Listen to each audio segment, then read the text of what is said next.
If you guys do need any grinding services done, man, hit up my guy Cliff2_3 on Twitter for domination, MyTEAM Unlimited, or even level 40, man. Get up with my guy Cliff2_3 on Twitter. It is good, yo. It's your boy Ty back here with another video. And in this video today, guys, we're going to be talking about the top 10 small forwards in NBA 2K23 MyTEAM. Now, before I do that, guys, we did get a lot of new cards since that shooting guard list. So, I'm just going to briefly go over and talk about some of those specific cards. So, for a guy like Pink Diamond MJ, for a guy like Diamond Jaylen Brown, those guys definitely would have been on my shooting guard list. And if I go back to my shooting guard list, between Iggy, Vince, MJ, and Jaylen Brown, those are probably your top 4 shooting guards in NBA 2K23 MyTEAM. Rank them however you want. Now, guys on this small forward list are guys that you think might be on this small forward list that I personally have on my power forward list, which you guys will probably see tomorrow. James Worthy is a primary name. I don't know if Anton Jameson's going to make the power forward list, but he probably will. He'll be on that power forward list as well. Some of these dark matters, again, they're not attainable. Same thing with the Galaxy Opal, so they're not going to be ranked as well. A guy like Larry Johnson is going to be on the power forward list. Guys like Lamar Odom, if he makes it, is going to be on that power forward list. Again, James Worthy. And then even the Amethyst Robert Horry, who's been getting a lot of hype, and rightfully so, is going to be on that power forward list as well. So that's just kind of a look ahead. If a guy's not on this list specifically, it's probably because they're on that power forward list. And I got to give an honorable mention for a guy that I'm in love with that didn't make the list, and it's Ruby Kawhi. I absolutely love this card. He doesn't make the list and probably doesn't deserve to, but I'm in love with this card. He's still my small forward on my no money spent, and I'm just absolutely in love with the card. We're going to start off here at number 10 with the takeover reward, Elgin Baylor. Now, a card that honestly should be better than he is. It's his release, man. His release is bad this year. And I didn't know the Brook Lopez base was as bad as it is until now. Like, it is really bad. I did a gameplay with Elgin Baylor, and if you don't think he's as bad as I'm saying, go watch the gameplay. Still, if I had Elgin Baylor, would I run the card? Probably. But I don't think the card's great, and that's my firm opinion on him. He's got some things going for him, especially on the defensive end of the court, but it's not a card I would grind for if I am you guys specifically. At number 9, we're plugging in the Diamond Paul Pierce, 6'7", 6'10" wingspan, and I like Pierce more than Elgin Baylor, and it might come as a surprise to a lot of you guys. You guys might be like, what, Ty? Why? Well, as much as I don't love the Paul Pierce release, it's not horrible, but I don't love it. I still like it way more than Elgin's release. He at least does one thing on the court exceptionally well, and that's knock down open shots. If you look at the comments, I mean, terrible as expected, just horrible as a card. Look, I mean, he's not as bad as Elgin Baylor. People can say whatever they want about Paul Pierce. They can hate on him, say, whatever they want because he's been bad in past years. This card is a top 10 small forward in the game, and I do think he's better than a guy like Ruby Kawhi Leonard. Definitely deserving of number 9 on this list. At number 8, a card you probably could have included on the shooting guard list is the Pink Diamond Michael Finley. Now, supposedly his release is horrible. I have yet to actually play with Michael Finley or yet to see the release. But supposedly this release is really bad. Now, again, similar to Paul Pierce, he's going to do one thing really well on the court, and that is shoot the ball. Outside of that, I mean, he's not great. Going to struggle a little bit. Probably better at that shooting guard position than the small forward position. But if you do have to play him at small forward, he can hold it down. The one thing I like about Michael Finley is he does have 39 total badges. That's a lot compared to some of the other guys on this list, especially coming with that gold limitless range already. Kind of a 3-and-D guy in my team. If his release is as bad as people say it is, I just wish it was that little bit better. At number 7, we got Pink Diamond Brandon Ingram, a card I've actually played against. I'm just not the biggest fan of him. And I've played against Brandon Ingram. I'm not trying to sit here and say the card is horrible. But he just didn't do anything on the court. Like, even when I played against him, it was like the card was like an amethyst. He just didn't do much on the court. I get he's got a good 3-ball, decent speed, stuff like that. But to me, guys, his release wasn't great. Defensively, he's not great. I just don't see it out of Brandon Ingram. I mean, he's not horrible, right? Which is why he's on this list, which is why he's number 7. But when it comes to being, a top 5 small forward in the game, I would be lying to say I see that out of Brandon Ingram because I absolutely do not see that. At number 6, we've got a guy that I'm going to spend a little bit talking about in the Pink Diamond, Dominique Wilkins.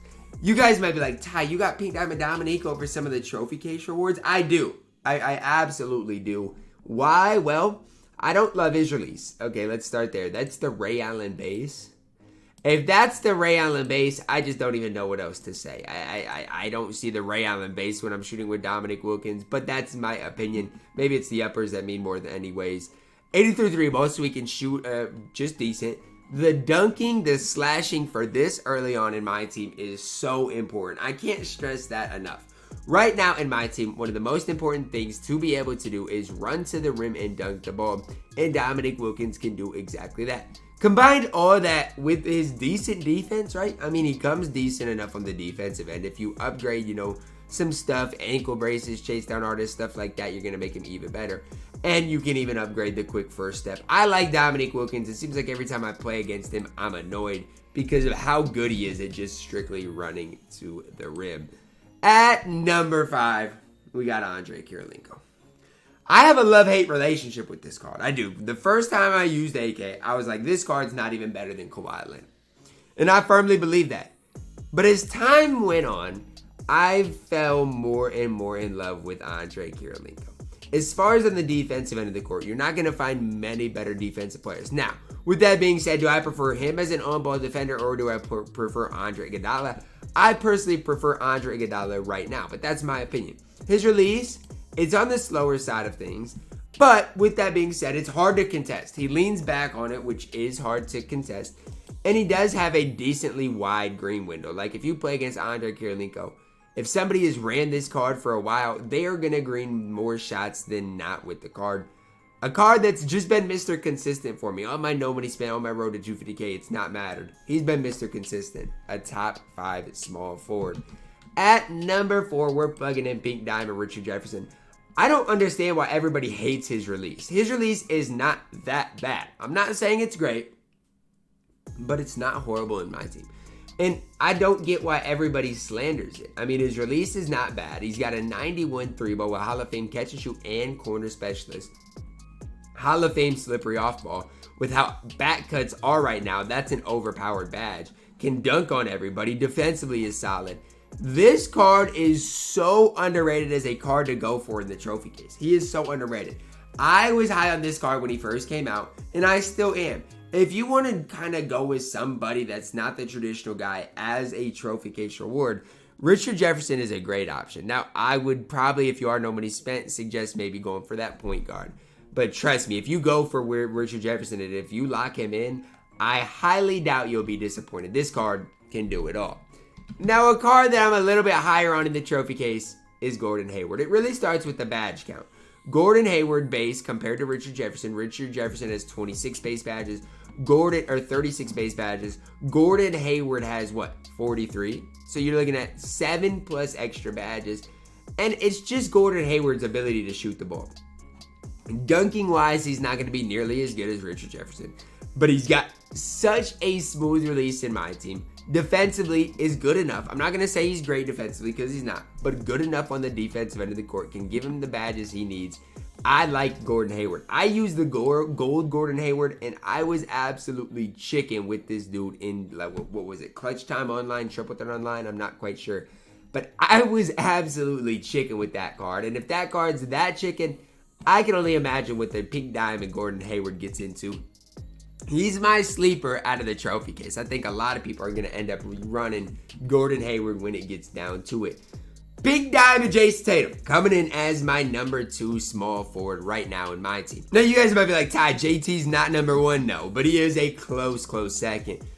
Just as an all-around small forward, he's tough to beat, man. He's 6'8", decent wingspan, hot spots from 4 to 5 places around the arc, great shooting badges, defensively can hold it down.